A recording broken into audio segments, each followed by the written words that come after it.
puff, yeah, and then you go back home, you do not pray your Isha, and then you do not pray your Fajr. Fajr Muazzin says, we have the radio, Masjid, Eastern Masjid radio, as-salatu khayrun min al-nawm, salah is better than sleep. But you had your Shisha, you never had your Isha, you had your Shisha, you had your Nutella waffle, you had your time with your boys. You went to sleep and you never woke up. Allahu Akbar. Yes, and even if you did wake up, what barakat was that sleep? That was not sleep, that was an adhab for you. But imagine you go to the masjid towards Isha, yes, with your friends. Chalo, you go to the restaurant after. Yes, you go to the restaurant after, you have a gupshup, you have tea. But then imagine you come for Fajr Salah as well. That sleep for you, it is full of barakah.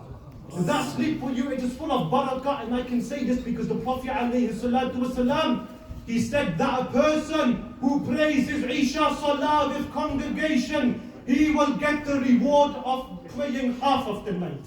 And the person who prays his Isha and his Fajr with congregation, he will get the reward of praying all night, of doing ibadat all night. I said this is the zindagi that we need, my dear brothers. Not to be blasting our music, not to have the ladhat for the dunya, not to be with the shisha lounges, but to be at Isha in the masjid.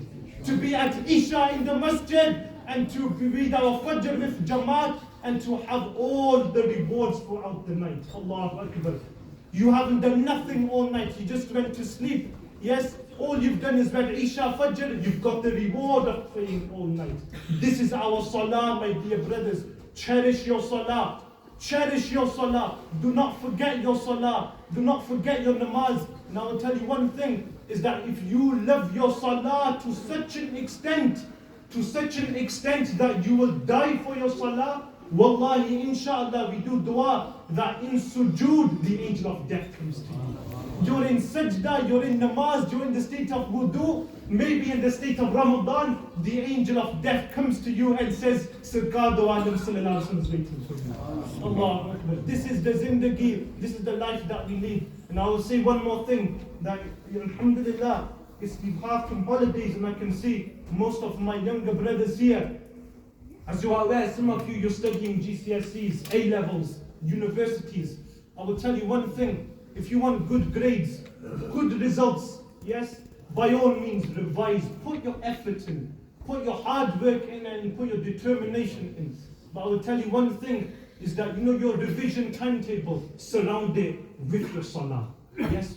So you wake up in the morning, you have 1 hour after Fajr, revision. 1 hour after Zuhr, 1 hour after Asr, 1 hour after Maghrib, 1 hour after Isha.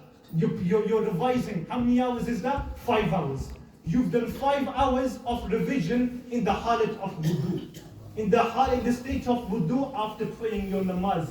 You've asked Allah subhanahu wa ta'ala for help first, and then you're memorizing your work. Allah Azza wa Jal will surely help you. Allah Azza wa Jal will pour barakah into your revision.